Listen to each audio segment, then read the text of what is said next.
And now the final chapter of the story so far, the games that built GMT with Gene Billingsley. We'll go through some of the best that board gaming has to offer here on Legendary Tactics.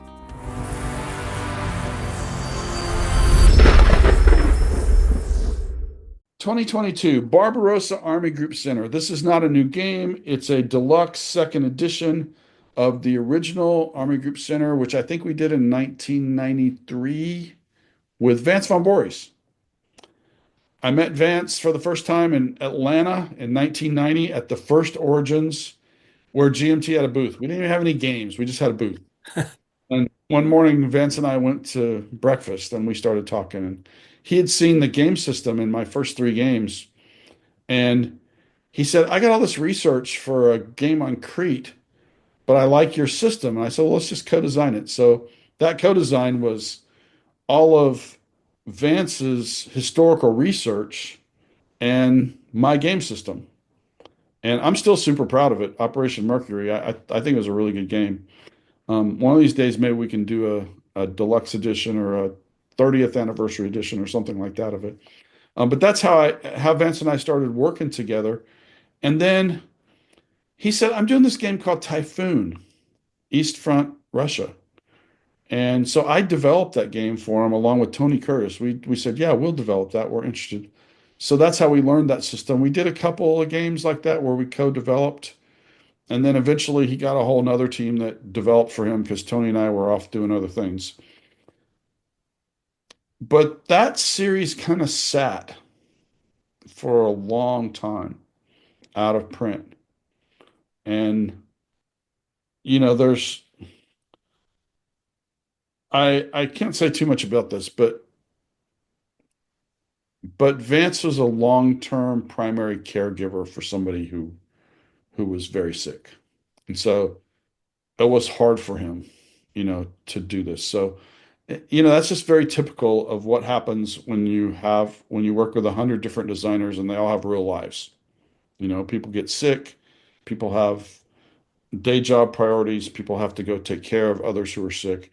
And so we just try to roll with it.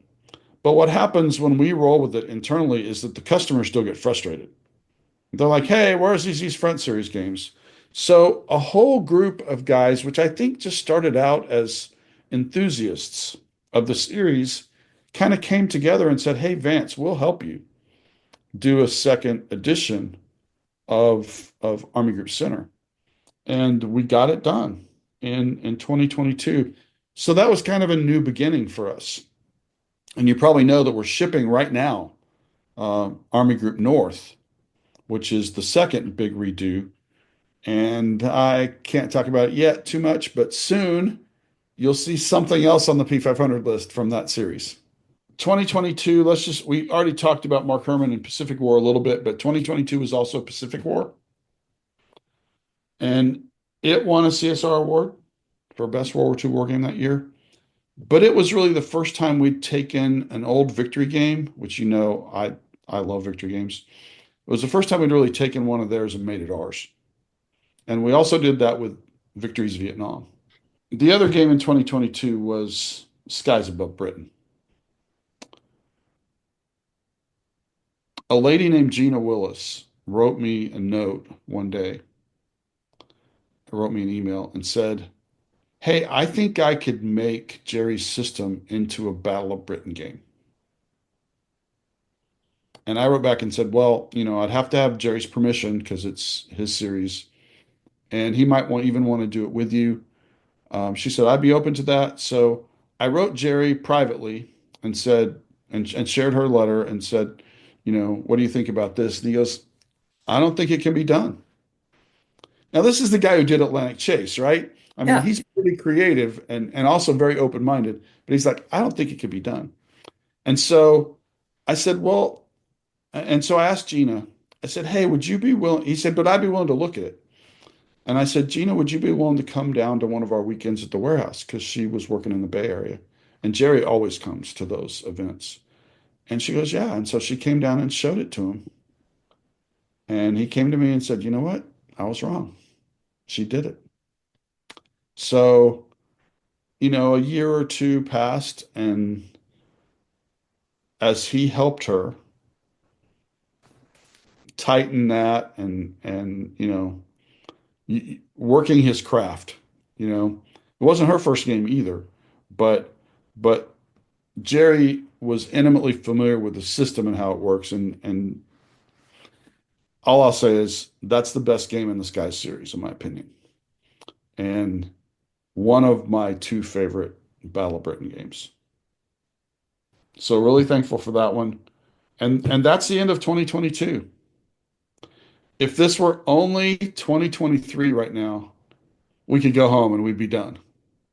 2023, Downfall, probably the biggest game of the year for us, and it really hurts me to say that because I did Mr. President that year. Um, we've talked about this. John Butterfield finished Downfall with Kai for Chad, and it's it's innovative. All right, you would expect from Chad Jensen Design. It's you play two sides. If you're playing the Allies, well, you're attacking and defending at the same time on two different fronts. And it's just super interesting. So there didn't used to be a combat system because I don't think I told you this on the first podcast. If I did, just say, Gene, shut up. Um, I used to sit at breakfast with Chad and Kai every day down at Consim Expo, and we would just kind of talk about work, talk about life, make fun of each other, that kind of stuff. But for about 3 or 4 years before he passed, uh, Chad would bring this game called Downfalls, a World War II theater game. And it's every year he'd say, I'm almost done. And I go, what's missing? He'd go, well, the combat system. And of course, I couldn't let that pass. So I'd say, Chad, correct me if I'm wrong, but it seems like in a war game, the combat system would be pretty important. And then he'd get all mad. He'd say, you know, I was just messing with him. But that was never done. And so when he passed, also there were no rules for it.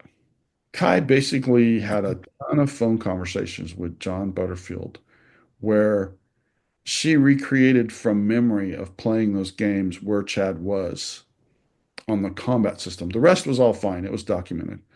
And then John went in and did the hard work and basically created a combat system based on that, and one that Kai was happy with, and I think Chad would be happy with. Wow. So huge game for us. Sold out a couple times. Won CSR awards. I think it won 3 of them that year, which is pretty good. It's not, Atlantic Chase level, but three CSR awards, pretty good. No, and it won Game of the Year in 2023, which is the only reason I can put it above Mr. President. As 2023 is the year that I finally finished that silly game. Did win a CSR award for best political, social, or economic game, and it was the runner up for CSR Game of the Year. So, I just have to admit that, yeah, compared to Chad Jensen and John Butterfield, I'm second fiddle. And, woe I is me. think it's excellent. You've got nothing to be That's pretty good ashamed of company to with be that in. one. It's great. Anyway, it was one of the fastest sellouts we've ever had. We printed, I think, 7 or 8 thousand of them and sold them out in a month. I had no idea that many people would be interested in it. And even as we reprinted the second edition, I told Tony, print less, not more, because I still have trouble believing that there are just tons of people out there that will play that big of a game. And maybe they'll prove me wrong again, and we'll have to reprint it. I will tell you, the second edition is tight. Marco did a great job, and as did Jason and Kai. And it's at the printer now. The update kit has everything except a map. It's got all the new cards updated. I think there's 11 or 12 updated cards, something like that. It's got all the books. And I mean, there are a lot of books in Mr. President. All of those got second edition treatment. Wow. So it's like, throw your other books away. Here's your whole new game. Wow. Okay. It's a big update kit. And when we did it, I mean, Tony wasn't too happy because he does the finance side, but when we did it, we discounted the price of the update kit, as you can probably see on there. It's pretty cheap. Um, you get a lot for what you see there. Anyway, this isn't for me to sell, Mr. President. But Mr. President did kind of it again solidified GMT does solitaire games, and they do them not necessarily just in the war game genre. It's strategy game, and here's a different view of a strategy game. For more than that, you got to read the designer's notes. 2023, I mentioned this real briefly, the British Way. The first mini coin game where it's like a mini coin quad where there's four games. You can play them separately or you can kind of play them together in a campaign. Stephen Rangazis, the designer, I talked about him and how impressive he is. He's got a second in that little mini series now. Um, I think it takes coin in a new direction, and I'm really interested to see that. I used to tell people, who said, where should I start in coin? I would say Cuba Libre. And I still think that's a good answer. But now I might well tell them the British Way or eventually Guerrilla Generation because these games are small and short and you get maybe not the full coin experience, but you get a really good coin experience. And the amount of research and care that Steven has put into these games is just amazing. So lots of bang for your buck. The last one from 2023 I have to talk about is one of my favorite games that we've done in the last 10 years. I mean, like one of my two or three favorite games, and it's Plum Island Horror by Herman Lippmann. It's cooperative, it's a little silly. At the end of the day, it's tactical, which I like. There's group strategies. You have to cooperate or you're going to die. The odds are stacked against you.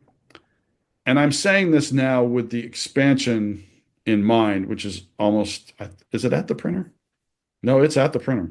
Because I played in last April at the Weekend at the Warehouse. They brought the expansion in pretty much final form before it was going to the printer.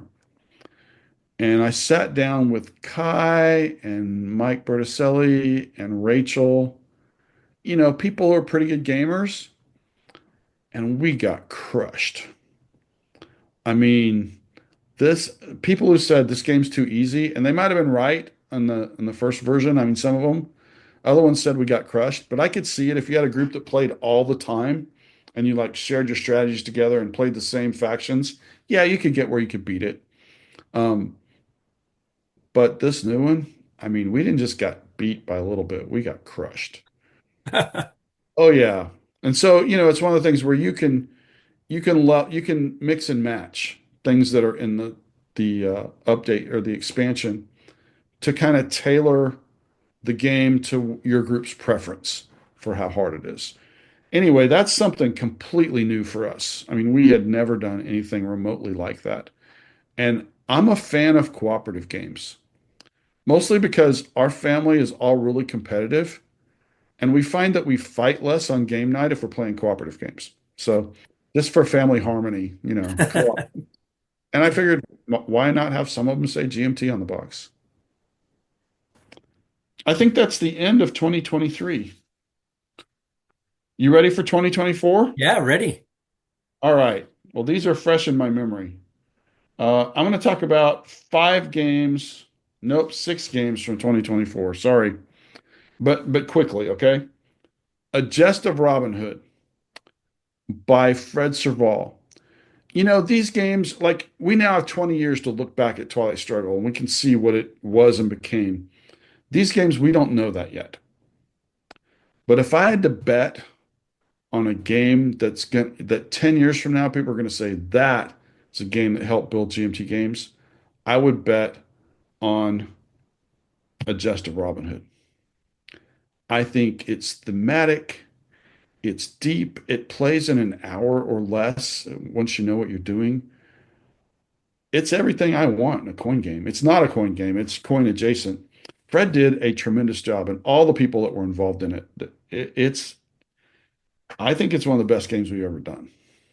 And it was by far our best-selling game of the year. That whole irregular conflict series is what it's a part of. The first one was VJ and Agara, and then A Jest of Robin Hood. Those games are just, and the third one now is Cross Bronx Expressway.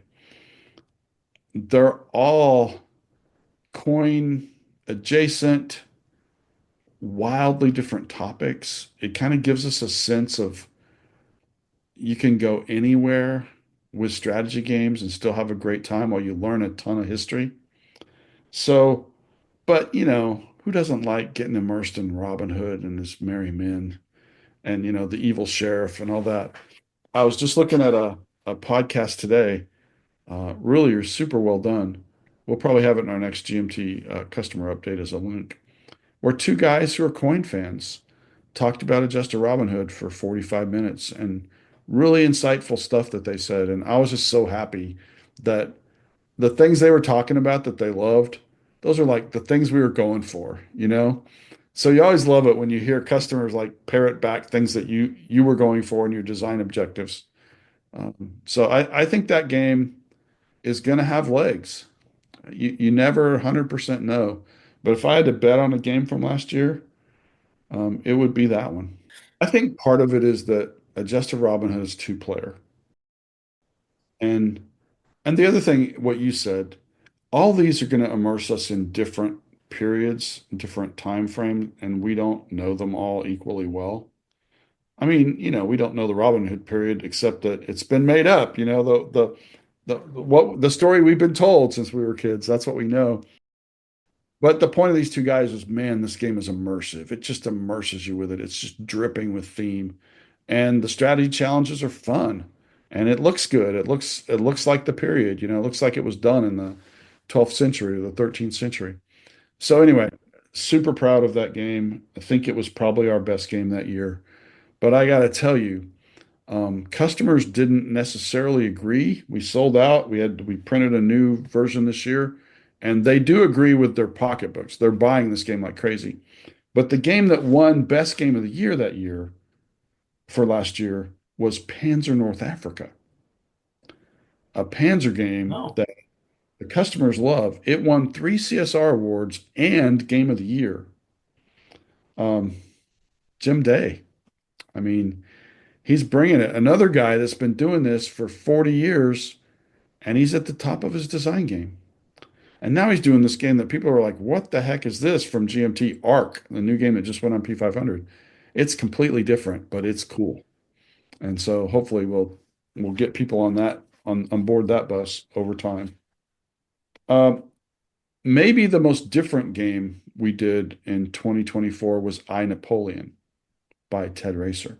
Another solitaire game where you jump into the life of somebody and you basically experience their life from 1790, on, in this case of Napoleon. And Ted's got some others that he plans for the series. It sold out really quick, won two CSR awards. Um, Ted had so much fun working on it. And I think he burned out two developers, getting through it. It's not this was not an easy design challenge. And some people think, you just snap your fingers and it's done. Ted labored on this, but I think at the end of the day, you really see his design genius in it. And I can't wait to play other games in that series. As well, there's an expansion that's coming for it. I gave him a whole list when I played the game the first time. He called me and said, "What did you think?" He said, "It's really important to me." He said nice things about me as a solitaire designer. He said, "I want to know what you think." And I said, "I can't wait to play this as," and I gave him a list of like six different eyes. And he's like, "No, I'm not doing any of those." But here's my list. And he might end up doing them too. But I think the concept is really cool. And and now, I don't want to put this on a designer, but we kind of have a reputation now with our designers that when they don't want to do a particular topic and somebody else wants to use their system to do that topic, a lot of them say, sure, go ahead. And we make sure that, they get compensated for that and it works out pretty well. So Maybe I'll go do one of those myself someday if I get to retire. There you go. Um, Next War Iran, Mitch Land, the newest game in the Next War series, it also won a CSR award for best hypothetical game. 2024 was just CSR award after CSR award, and it wasn't. I mean, yeah, it was GMT, but it was these designers and their teams. They just created a bunch of really high quality games. Rebel Fury by Mark Herman. It's the first game in his new Civil War Heritage series. I'm super pumped about this series. We've got a second one that's getting ready to go to the printer in the next couple of months. I think he won the he won a CSR award for Rebel Fury itself, and he also won the James F. Dunnigan Award for Playability and Design, which is not an easy thing to win because of this game. So this game is all about maneuver. What I love is it gives you a bunch of games in one box. I always like a game where I can learn one system and then get lots of different play from it. And so he's done that here, and now we'll have another game, and I think he's planning, four or five in this series over time. I think this is going to end up being a really core series, and it's really newbie friendly. Sometimes when you say that, all the veteran players go, well, then it's not for me. I'm telling you, there's a ton of meat here. This is for veteran players. But my son and I played it when he had never really seen a game like this in Tempe one year with Mark, and he picked it up within 15 minutes, and then we were at each other's throats. I mean, in a nice way. So I'm really fired up about Rebel Fury 2. The last game also won a CSR award and was one of our top two sellers. It would have been our top seller except for, Just of Robin Hood. And that's Red Dust Rebellion. It's the newest game in the coin series. I think we sold, I don't know, we sold a huge number of them so far, counting 2025. It's really popular. It takes coin to Mars, which again, what the heck, GMT? Well, we have a lot of space gamers now who like our games. And a designer came along who's passionate about doing something with the coin series that goes to Mars and imagines and creates this world for us there. And Voco saw it and really liked it and supported it and said, sure, I'll sign off. So I love that we did this game. I love how it came out. Can't wait to see. I think it will end up being one of the more popular coin games over time. We can't wait to see where it goes. And oh, wait, I forgot one. There's a really other important game in 2024 because I'm a solitaire gamer. Mike Berticelli did Wolfpack in 2024. So, you're a bunch of submarines in the North Atlantic going after convoys. Really smart, innovative system. You've not played a solitaire system like this before, but really fun, really immersive, really scary, because depth charges come and, all the normal stuff that would happen in a sub game. But I find it's really cool because you manage both the approach and the combat itself, and then kind of the escape. And you do that over, there's lots of different scenarios in the campaign. We do the hunters and that whole series, and I like those games, but they are more dice fists, and that's why people who just want to sit down and play something fast like them, I think. And there's some role playing built in. Well, Mike's got all the role playing built in here, but it's a really challenging operational and tactical environment. And every time you play, it's kind of a new challenge. So I think he did a great job with it. And I'm just a Mike Berticelli fan. So um, anyway, glad we did that one. And another place where I think people will look back and say, wow, GMT really innovated there. And that's all I got. That's the end Yeah. of 2024. I'm not doing 2025 because we're still in it, you know. Although, I mean, if I were, no. No, that's amazing. Thank you so much for taking the time to go through all the stories and all the people and I mean, looking back, so it's been 35 years, right? Yeah. since 1990, if you can believe it.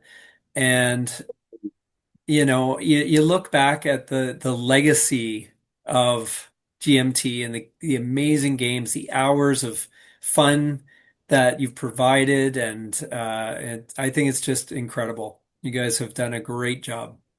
Thanks. I appreciate that. Certainly a team effort. Um, we go through troughs and economic troughs and all that, and everybody knows this year has been rough. Um, but I just keep telling our team members, keep doing what you do. At the end of the day, quality matters and Mhm. enjoyment value, entertainment value matters. We have these amazing designers, developers who pay attention, artists who love getting into the theme, people at Kai, obviously, and Jason on the production and project management sides. We couldn't do it without them. But at every level, just don't focus on the outside noise. Tony and I are going to have to deal with that, however we deal with that. But if we keep making quality designs, games that players want to play, that bring them hours and hours of enjoyment, then we're going to be okay. We're going to have up years and down years, but the thread that runs through it is we're providing what players want. So I Yeah. hope we can continue to do that. And, I mean, if you're one of the people that played one of our games and it didn't do that for you, well, feel free to tell us because we always want to get better. And we can do this again in 5 to 10 years, and you can see, the games that built Look how wrong GMT I from was. Yeah. 2025 to 2035.